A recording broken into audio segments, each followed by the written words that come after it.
শুরুতেই মহান সৃষ্টিকর্তার নিকট কৃতজ্ঞতা প্রকাশ করছি। কোভিড-19 সেই ভাইরাসে সারা বিশ্ব যখন স্থিমিত, তার পাশাপাশি আমাদের বাংলাদেশও শিক্ষা কার্যক্রম তথা অন্যান্য সেক্টরের কার্যক্রমও স্থিমিত হয়ে গিয়েছিল। তো আপনারা সবাই জানেন, দীর্ঘ 18 মাস পর আজকে থেকে আমরা সশরীরে পাঠদান কার্যক্রম শুরু করতে পেরেছি।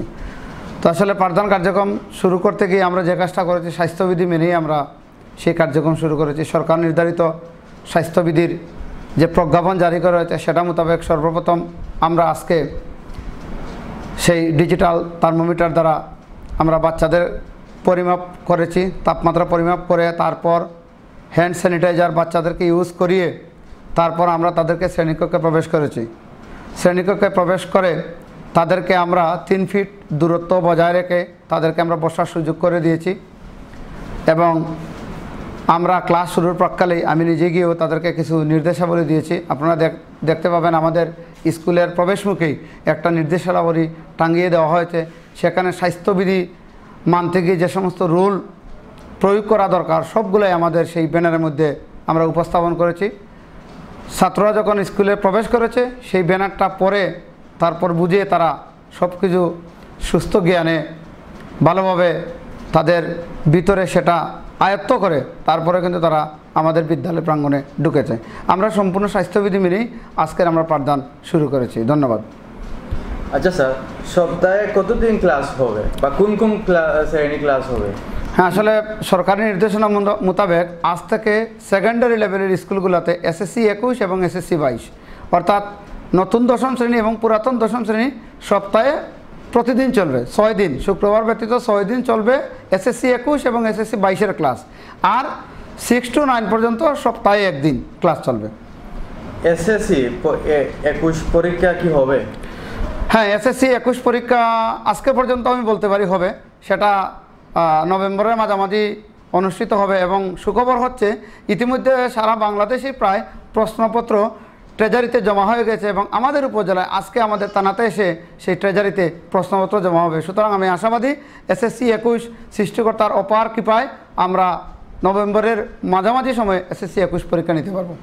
আর JSC পরীক্ষা সম্পর্কে কি আছে? হ্যাঁ, JSCর আমরা প্রস্তুতি নিচ্ছি, কিন্তু সরকারও প্রস্তুতি নিচ্ছে, কিন্তু এই মুহূর্তে বলা যাচ্ছে না JSC হবে কিনা। তবে আমাদের প্রস্তুতি আমরা শুরু করেছি। আশাবাদী যদি এইরকম সিচুয়েশান থাকে, কোভিড-19 আর খুব বেশি আমাদের মাঝে কষ্ট না দেয়, বিরাজিত বেশি না হয়, তাহলে মনে হয় JSC পরীক্ষা নেওয়া সম্ভব হবে। তবে এখনও পুরোপুরি বলা যাচ্ছে না, সেটা নির্ভর করছে কোভিড-19 পরিস্থিতির উপর, সরকারের উপর। তবে আমরা আশাবাদী, চেষ্টা করব পরীক্ষা নেওয়ার। যদি সরকার নেন আমরা ক্লাসগুলো চালিয়ে যাব। স্যার, আপনি কি মনে করেন এভাবে এই আজকে যে পাঠ্যক্রম শুরু হয়েছে সবাইকে আপনি চালিয়ে দিতে পারবেন কি মনে করেন আপনি? হ্যাঁ, আমি মনে করি যদি মহান সৃষ্টিকর্তার অপার দয়া আমাদের উপর থাকে, যদি কোভিড-19 সিচুয়েশানটা এইরকম থাকে, আমাদের আক্রান্তের হার 5%, 6%, 4% এরকম থাকে, তাহলে আমরা বোধহয় এই পাঠদান কার্যক্রম চালিয়ে যেতে পারবো। আমরা আশাবাদী সরকার বাহাদুর যে চিন্তা চেতনা করেছেন তার সাথে আমরাও একমত এবং সবার সম্মিলিত প্রচেষ্টায় যদি করোনা ভাইরাস একটা স্থিতিশীল অবস্থায় থাকে, আমরা আশাবাদী আমাদের পাঠদান কার্যক্রম এভাবে আমরা অব্যাহত রাখতে পারবো। স্যার, আমার লাস্ট প্রশ্ন, যেহেতু 18 মাস পর আজকে স্কুল খোলা হয়েছে, সেই সরকার থেকে কি কি দিক নির্দেশনা দিয়ে স্কুল খোলা বলা হয়েছে বা ছাত্রছাত্রীদের জন্য কি স্বাস্থ্যবিধি মেনে স্কুলে প্রবেশ করার কথা বলা হয়েছে, যদি একটু আমাদেরকে বিস্তারিত বলতে নাকি?